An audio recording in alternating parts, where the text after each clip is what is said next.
dentro de esta disciplina científica, decíamos que la visión más actual y más moderna de cómo se desarrolla, pues está determinada por la visión de Thomas Kuhn, ¿sí? Y de algunos otros, pero principalmente de Thomas Kuhn, en el cual se estableció a partir de una teoría, de un libro, que se denomina La estructura de las revoluciones científicas, que existen varios periodos pues sí, periodos en los cuales una ciencia se desarrolla. Entonces decíamos que por un lado, ¿sí? Existe, o todas ciencias tienen un periodo precientífico, ¿verdad? Un periodo que se denomina precientífico, y es hasta que se establecen los primeros paradigmas que fundan a una ciencia que se puede considerar una disciplina como científica, ¿sí?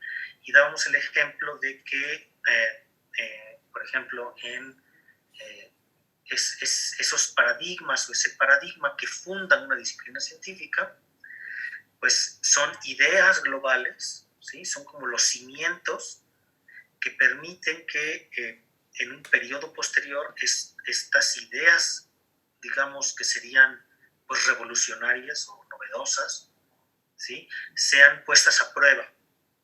Y entonces, durante este periodo siguiente en donde estas ideas se ponen a prueba, pues ocurre lo que se denomina un periodo de ciencia normal, ¿verdad? Y a lo largo de la historia, durante ese periodo de ciencia normal que se va estableciendo,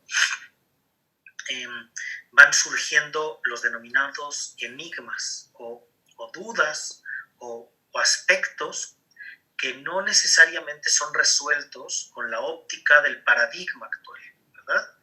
Y una vez que se acumulan muchos, se empieza a ocurrir pues debates cada vez más intensos. Acuérdense que la ciencia está inmersa dentro de no lo podemos separar del aspecto social, ¿no?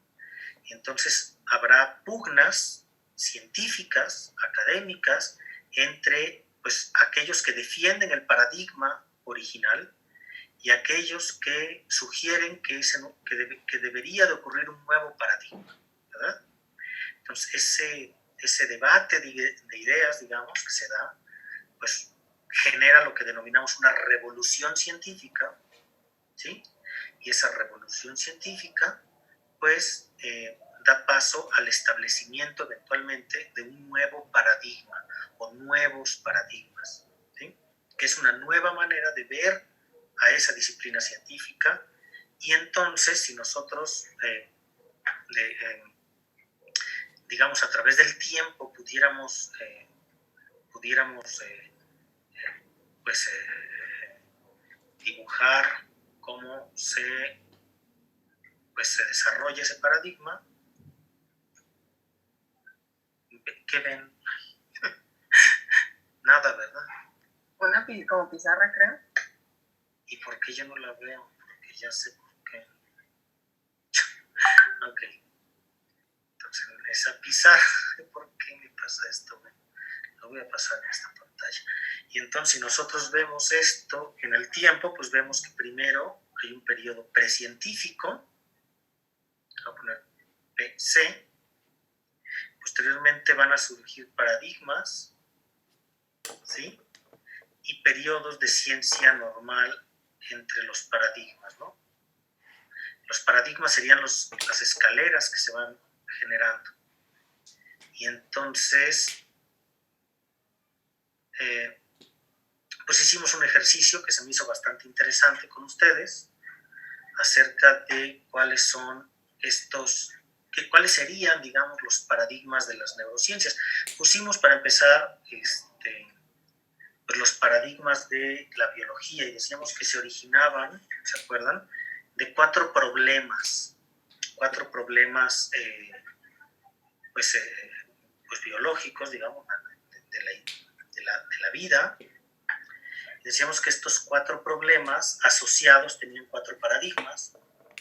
Decíamos que uno es el problema del conocimiento del cuerpo y que pues de alguna manera ese estaba regido por el paradigma de la homeostasis, que ¿quién me recuerda quiénes eran pues aquellos investigadores o científicos que propusieran estos paradigmas. El de la homeostasis, ¿quién la propuso?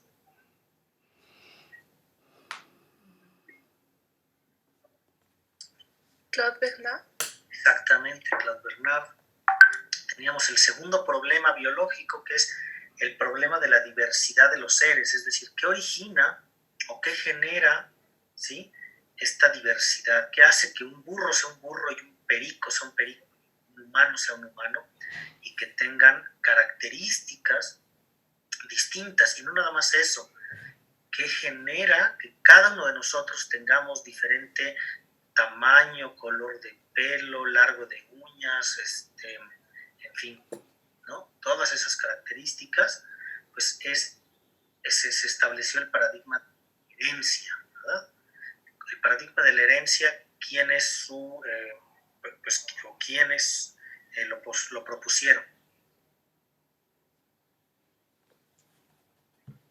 ¿Se acuerdan? Gregor Mendel, ¿y quién más? ¿Se acuerdan? ¿Quién era este señor que estoy señalando? Hugo de Bryce, ¿sí? Hugo de Bryce, que redescubrió estas leyes de Mendel en una especie distinta. Hugo de Bryce encontró exactamente las mismas proporciones de características heredadas en una planta distinta, que era la amapola. Y Mendel lo hizo pues en los famosos chícharos, ¿verdad?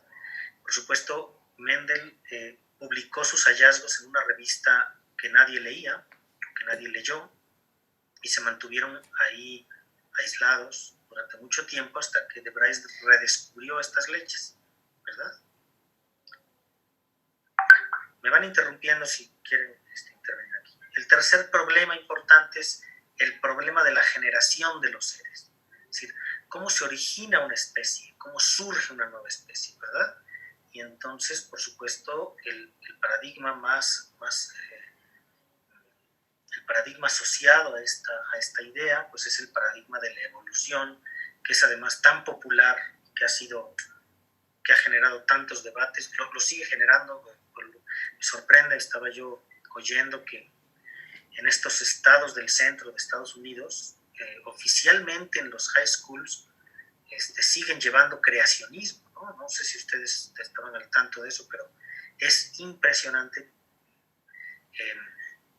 La presión de los padres de familia es tal que siguen llevando como una materia los jóvenes creacionismo, y lo sé porque tengo un primo ahí que vive por allá y que me lo platicó, que en muchas escuelas es oficial que lleven creacionismo, y entonces no hablan de la teoría de la evolución porque, ¿no?, algo va a pasar, y bueno, es impresionante. Pero bueno, creo que no hay duda para todos que es justamente la diversidad de los seres, la diversidad en las poblaciones de los seres vivos, las que permiten que ciertas características, ¿no?, sean seleccionadas cuando hay un cambio medioambiental, ¿no? Es decir, el que un sujeto pueda ver mejor, pues digo, lo que estamos viendo ahora con el coronavirus, ¿no? Es decir, es el mejor ejemplo. Se están seleccionando características particulares, todavía no sabemos cuáles, pero es una combinatoria de elementos en los organismos que hacen que a algunos les vaya muy mal y que generen respuestas inmunes tremendas y que terminen en el hospital con respirador, y algunos que pasen totalmente sin síntomas, asintomáticos, ¿verdad? ¿Qué son? Pues es algo en particular que hace que se seleccionen características particulares en un momento determinado, ¿verdad? Y el otro es un problema que para mí también creo que es fascinante, que es el problema de noción de vida, ¿verdad? El problema de noción de vida que está, de alguna manera culmina, ¿no?, con la teoría celular, y que permite de alguna manera pues definir lo que es la vida, ¿verdad? Definir la vida como tal, ¿sí? no sé si con ustedes nos pusimos a debatir acerca de cuáles son las características de los sistemas vivos, a diferencia de los sistemas que no son vivos, ¿no? Pero me gustaría que mencionaran algunos, qué características tienen, y eso es importante, qué características ustedes consideran que tienen los sistemas vivos y de los cuales carecen los sistemas que no son vivos. ¿Reproducción? La reproducción es una, es decir, generar copias de sí mismos, ¿verdad? Exactamente, ese es uno, ¿sí? ¿Qué más? Metabolismo. No, ya no escuché otra vez. Metabolismo. Metabolismo, ¿qué quiere decir eso? Pues es la serie de reacciones químicas en un organismo. Uh-huh. Pero digamos, yo creo que el concepto de metabolismo viene pues viene acompañado del concepto de vida, pero tendríamos que definirlos en términos más globales, ¿no? Como, o sea, un sistema que genera un metabolismo, ¿qué es lo que hace? A diferencia de un sistema que no tiene metabolismo, digamos. Autopoiesis. Ah, caray, ¿qué es autopoiesis? Platica. La definición que daba Francisco Varela de vida de aquel sistema que crea sus propios elementos para poder mantenerse y también pues, reproducirse y también alimentarse. Y en este sentido sería pues autopoiesis orgánica, sistema autopoiético orgánico. Sí, no había escuchado ese término, pero pues tendría que ver con esto que decía tu compañera también, exactamente, es decir, puedes crear tus propios, te puedes autoconstruir, ¿no? Te puedes autoconstruir. ¿Qué clase de sistema somos? ¿Qué clase de sistema los seres vivos ustedes creen que somos? Somos un sistema que es abierto, digamos, o sea, es abierto, me refiero, o somos sistemas aislados. Abiertos, porque necesitamos de interacciones del exterior para poder llevar a cabo la homeostasis. Claro, necesitamos intercambiar elementos, ¿verdad? Y energía con el medio externo, ¿verdad? Justamente. Pero bueno, entonces,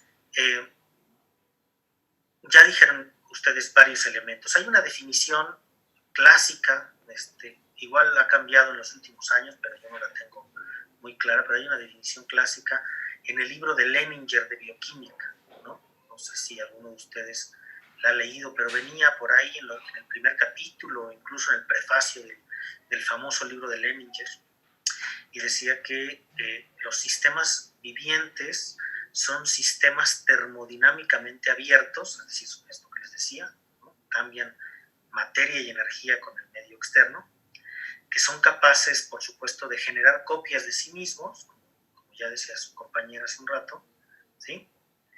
Y que son capaces, algo importante, de evolucionar, ¿no? De cambiar estos a lo largo del tiempo y de adaptarse. Entonces, bueno, pues esto digamos, define pues la vida, y de alguna manera un sistema que cumpla todo eso pues puede existir a diferentes niveles, es decir, ¿no? Nosotros somos un sistema viviente, pero la mínima unidad que es capaz de cumplir con estas características pues es justamente la célula, ¿verdad? Y entonces en ese aspecto fue importante la teoría celular, porque pues de alguna manera es pues el mínimo elemento, ¿verdad? Que cumple con estos aspectos. Entonces, pues decíamos que dentro de las neurociencias, pues la teoría celular era muy importante, porque de la teoría celular surge la teoría neuronal, es decir, se adapta las neurociencias con la teoría neuronal a esta teoría celular, pero también era muy importante el paradigma de la homeostasis, ¿verdad? Y nos enfocamos mucho en estos dos paradigmas, el paradigma de la homeostasis y la teoría celular, sin decir aquí, eso creo que va a ser importante, sin decir aquí que es las neurociencias una rama de la biología, ¿no? Y entonces por ahí les dejé una tarea tratando de defender un poquito esta idea en términos de que defendieran, ¿no? Las neurociencias, cómo se adaptan a la teoría kuhniana de desarrollo científico, aislado, digamos, de otras disciplinas científicas, porque el otro aspecto sería muy cómodo, ¿no? Es decir, bueno, las neurociencias son parte de la biología, o parte de, no sé, otra disciplina científica. O bien, el otro aspecto sería decir, son las neurociencias una disciplina aparte, que tiene sus propios paradigmas y que está desarrollándose de manera independiente a otras disciplinas científicas. Entonces, como no lo sabemos y no existen, bueno, no que no lo sabemos, más bien, no existen análisis muy profundos al respecto todavía, pues les dejé esa tarea para la reflexión, pero creo que esa pregunta pues sigue quedando abierta, según yo, ¿no? Creo que sigue quedando abierta. Si es una disciplina científica, pues entonces pudiéramos hablar de paradigmas que la fundan, ¿verdad? Muchos de ustedes me dijeron en su tarea que es la teoría neuronal, por supuesto, pero por ahí hubo una diversidad muy grande de respuestas. Unos me decían que no, que estábamos en un periodo de crisis o de revolución, otros decían que estábamos en un periodo de eficiencia normal, otros defendieron que seguía desarrollándose los paradigmas de las neurociencias, en fin, hubo ahí un gran debate con ideas interesantes, ¿no?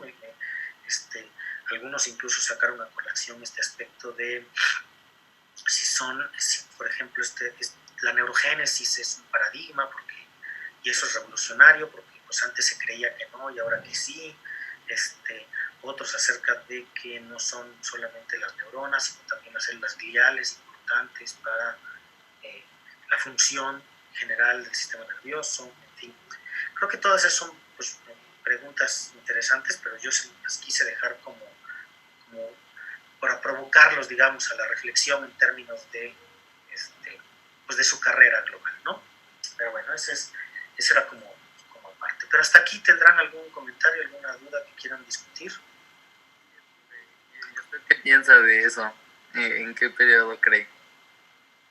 Bueno, sí, yo creo que yo lo estuve debatiendo mucho con sus compañeros del semestre pasado, del año pasado, y yo siempre he reflexionado que las neurociencias se engloban en dos principales paradigmas, o las fundan dos principales paradigmas. Uno es la teoría neuronal. Creo que la teoría neuronal es importantísima, por supuesto. Pero por otro lado, creo que la electricidad animal, le llamaría yo, la electricidad animal, que para allá vamos ahorita, también fue muy importante. Es decir, podemos entender cómo se comunican estos elementos entre sí, ¿verdad? Y entonces, pues de ahí surgen todos los conceptos de circuitos neuronales, de proyecciones que regulan funciones determinadas, etcétera. No es posible entenderlo si no tenemos un elemento anatómico, morfológico, que le da vida, digamos, al sistema, pero por otro lado la parte funcional, es decir, cómo ocurre esto, ¿verdad?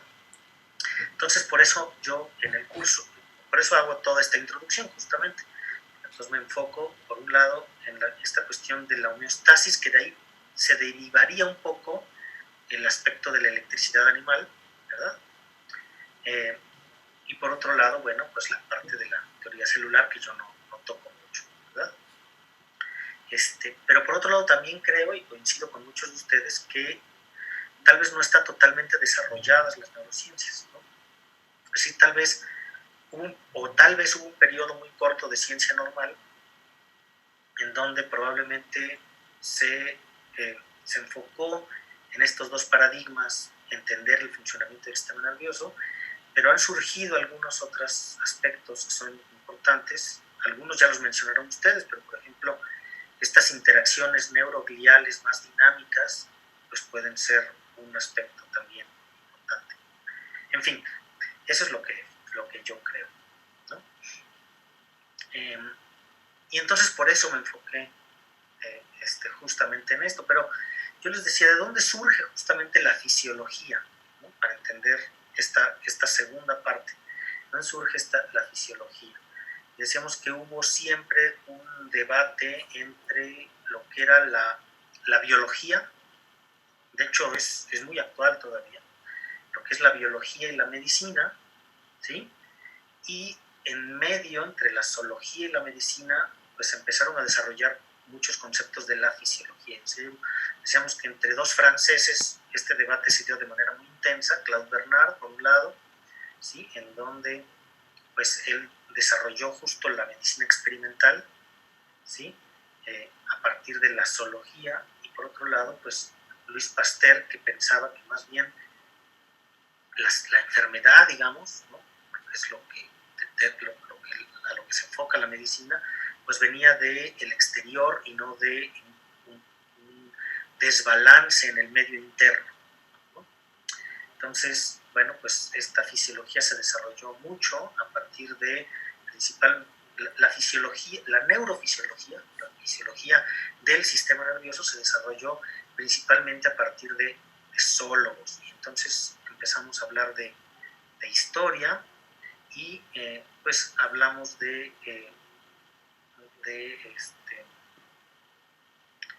pues de aspectos como la electricidad animal, ¿verdad?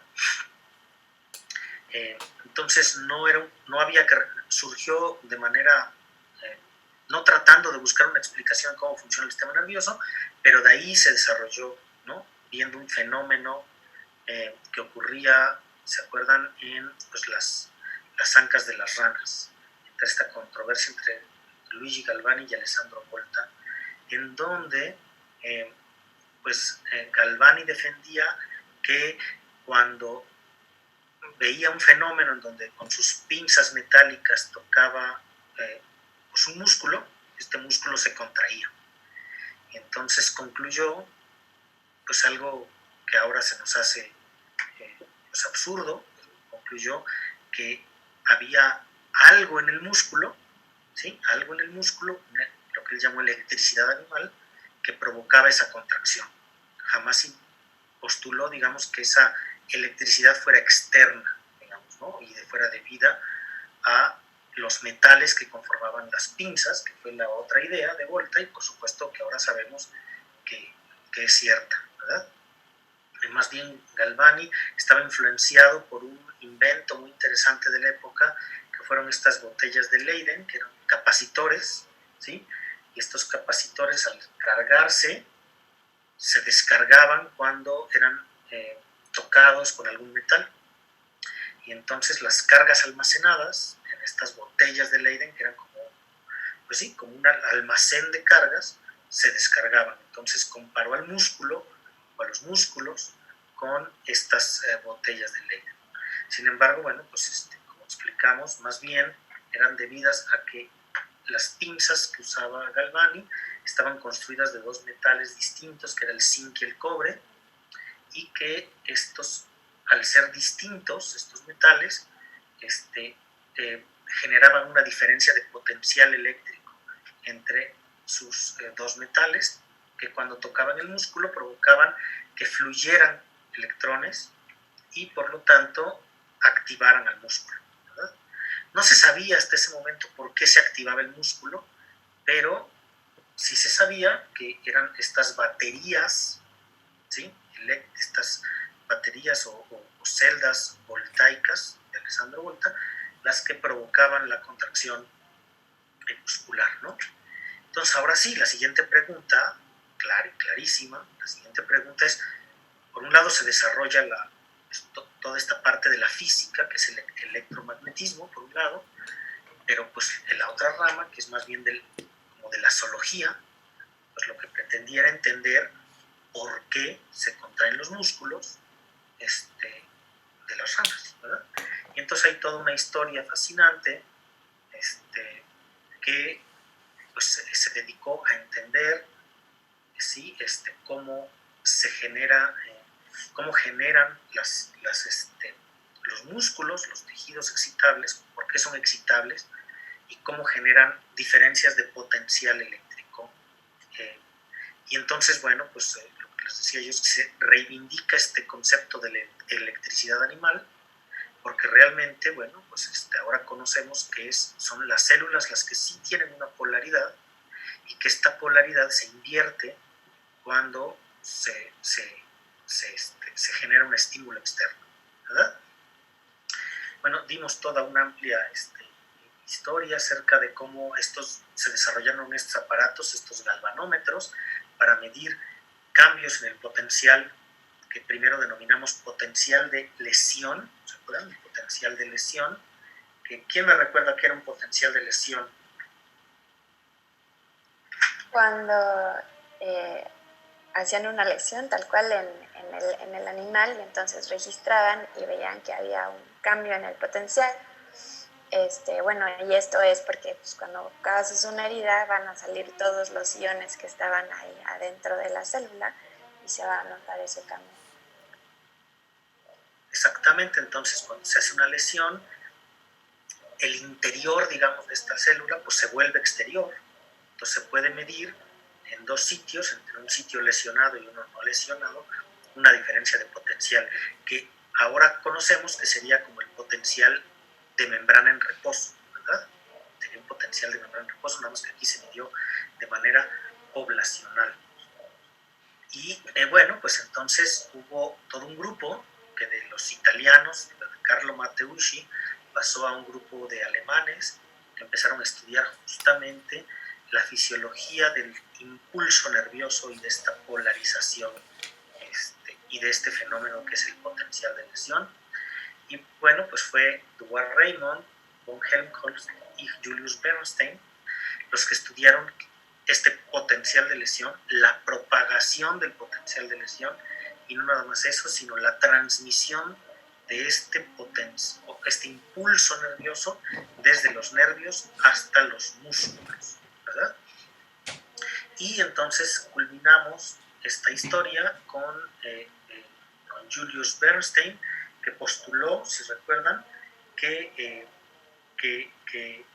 era la membrana de las células, sin conocer ni siquiera cómo estaba conformada la membrana, sin siquiera entenderla, postuló que era la membrana de las células la que provocaba justamente esta diferencia de potencial eléctrico en las células excitables.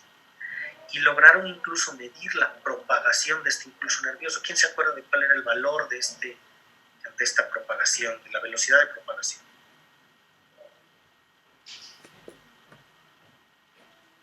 ¿Nadie se acuerda? 28, ¿no? ¿28 qué? Metros sobre segundo. Metros sobre segundo, exactamente, que esa sería la velocidad de propagación. Por ahí escuché el 1 milisegundo, más bien 1 milisegundo sería ¿qué? No, el potencial de acción. Sí, la variación de esta onda, de este cambio en el potencial eléctrico, ¿verdad? Esa es la duración, lo que dura 1 milisegundo. ¿Sí? Entonces, para que esto ocurriera, decíamos, regresando un poquito a la filosofía de la ciencia, decíamos que se tuvieron que desarrollar pues tecnologías nuevas, ¿verdad? Tecnologías nuevas como eran estos galvanómetros balísticos que permitían cambiar muy rápidamente el movimiento de una aguja, ¿verdad? Con un campo eléctrico. Y entonces se desarrollaron a partir de una necesidad de medir algo, ¿no? Propagación en el potencial de acción. Y entonces decíamos nosotros que era primero, bueno, yo defendía que era, por supuesto, primero era la pregunta y posteriormente la metodología, y no al revés.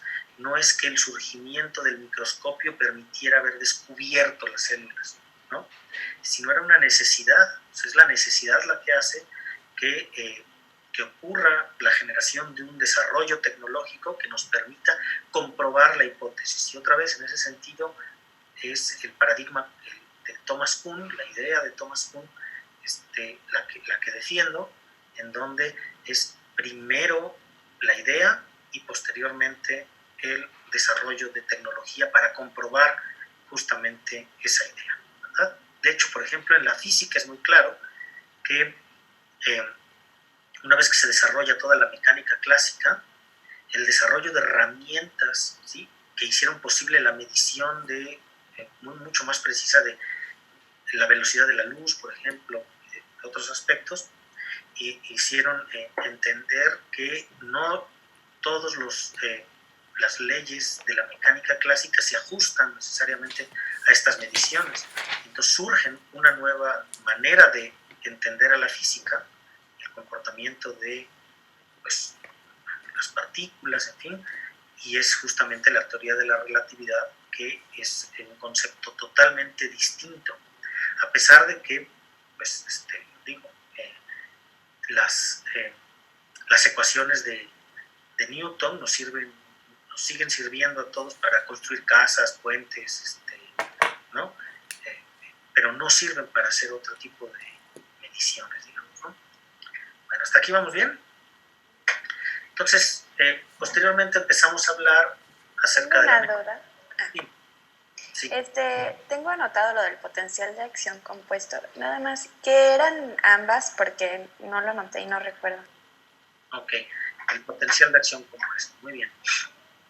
Entonces voy a compartir aquí porque me va a ser más fácil con un dibujito. A ver si me sale.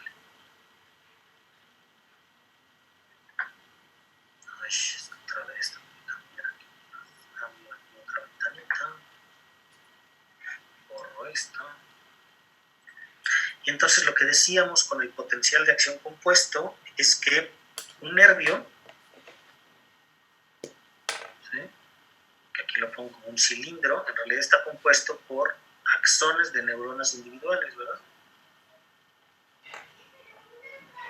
Lo voy a hacer de dos maneras. Entonces, pues en esa época obviamente no se había desarrollado, digamos, sistemas para hacer lo que denominamos registros intracelulares. Un registro intracelular implica tener un electrodo muy pequeñito que se ha introducido a la célula, ¿verdad? Ahí. Y que nos permita medir el interior respecto al exterior. Entonces, eso no existía. Entonces, cuando surgieron estos electrodos, pues se pueden medir potenciales intracelulares o en el axón gigante de Calamar, que ya lo veremos cómo. Pero en este caso no. En este caso lo que se hacía era poner un nervio, el nervio ciático de la rana, en unos ganchitos de plata. ¿No? Se puede poner un ganchito, un ganchito o dos ganchitos en donde el nervio está colgando, ¿verdad?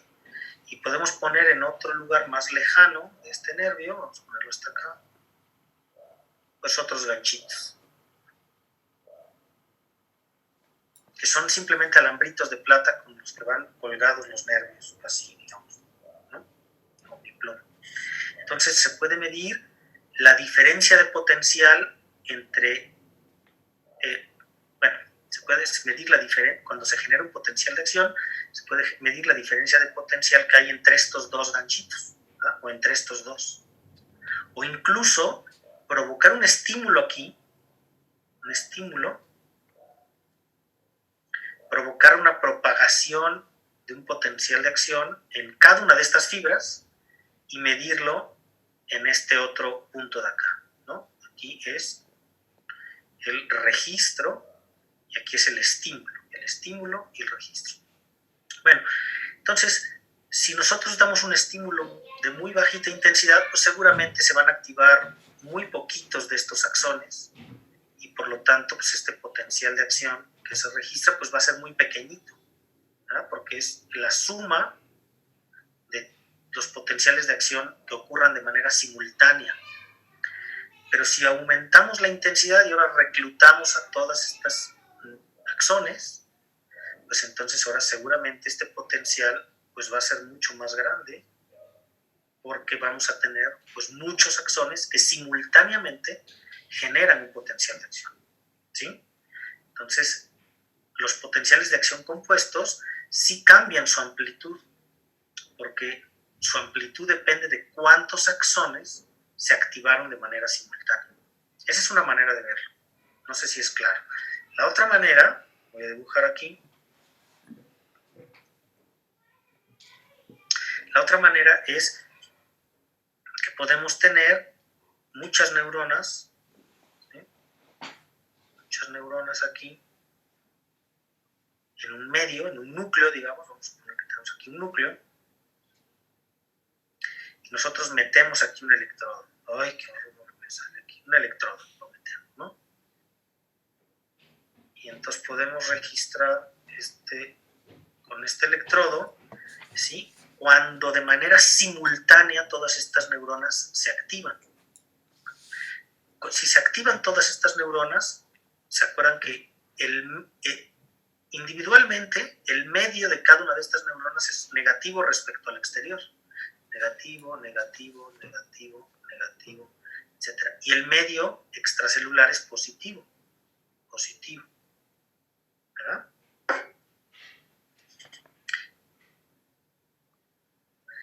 Si todas estas de manera simultánea, todas estas neuronas de manera simultánea generan un potencial de acción al mismo tiempo, pues todo el medio externo se va a quedar con una negatividad, ¿verdad? Porque muchas cargas positivas entraron a la célula cuando se generan potenciales de acción.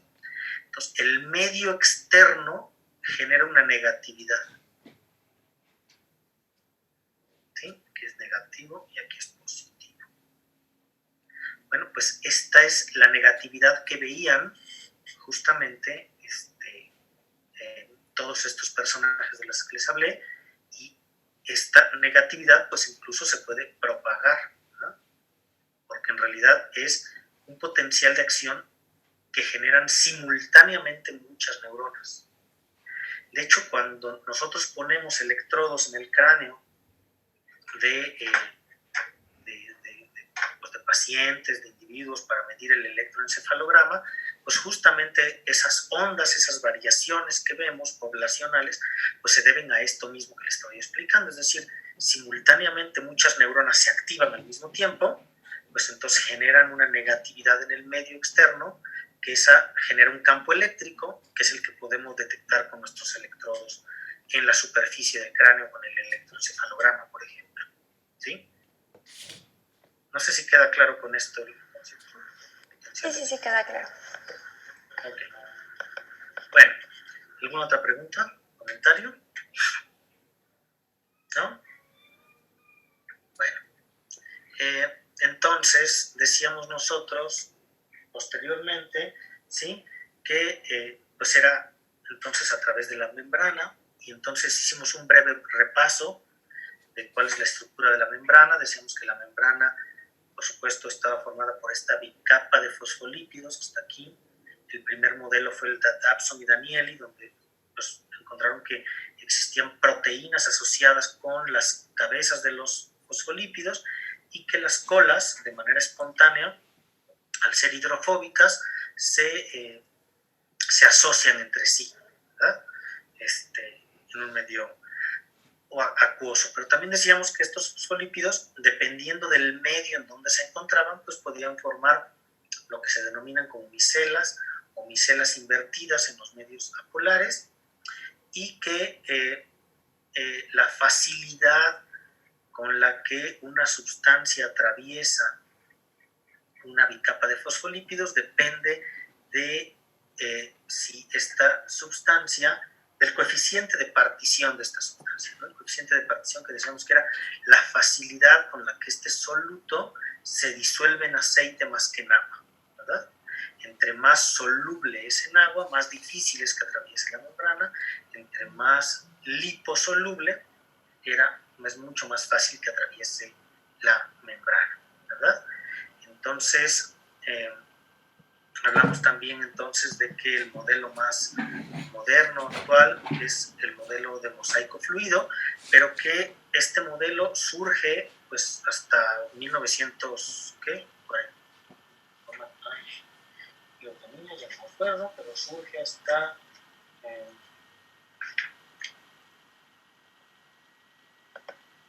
1945, sí, 1945, y previo a eso ya se había postulado que era la membrana la que producía justamente esta polaridad, diferencia de polaridad. ¿Sí? Bueno, posteriormente, bueno, yo no me voy a meter con la clase que tuvieron con el doctor Olivares, pero seguramente si tienen alguna duda le pueden preguntar muy fácilmente por correo electrónico, pero se dedicaron a tratar de entender aspectos de difusión principalmente y cómo diferentes sustancias o moléculas pueden difundir de distinta manera a través de barreras que ya denominamos ahora nosotros semipermeables, ¿verdad? Entonces estas barreras semipermeables, ¿sí? Estas barreras semipermeables generan primero cuando moléculas que están cargadas, iones que están cargados, difunden a través de estas barreras, generan primero lo que conocemos como potenciales de difusión, ¿verdad? Y estos potenciales de difusión se generan porque las moléculas cargadas, los iones cargados, al no poderse disociar uno de otro porque violarían el principio de electroneutralidad, sí se alinean, ¿sí? Sí se alinean cuando difunden de un medio donde están mayormente concentrados a un medio donde están menormente concentrados. Y esta formación de dipolos, ¿sí?, van a generar un potencial que denominamos potenciales, potenciales de difusión.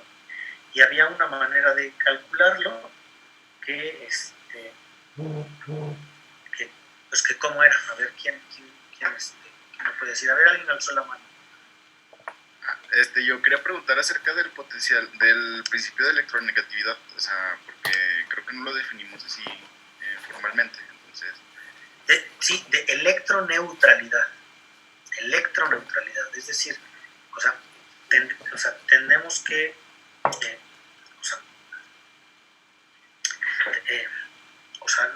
no podemos, no se pueden separar las cargas de una molécula que está formada por dos iones con distinta carga, no se pueden disociar a pesar de que están en una solución, y no se pueden, digamos, pues generar, a pesar de que forman estos dipolos, no es porque estas moléculas se separen por completo entre sí, sino tienen que mantener ese dipolo, ¿sí?, formado. Entonces, el principio de electroneutralidad tiene que ver con que no pueden separarse por completo estas cargas porque ya están formando una molécula que es químicamente estable, ¿verdad? Déjenme ir a traer mi cargador porque se me está acabando la pila, permítanme un momentito.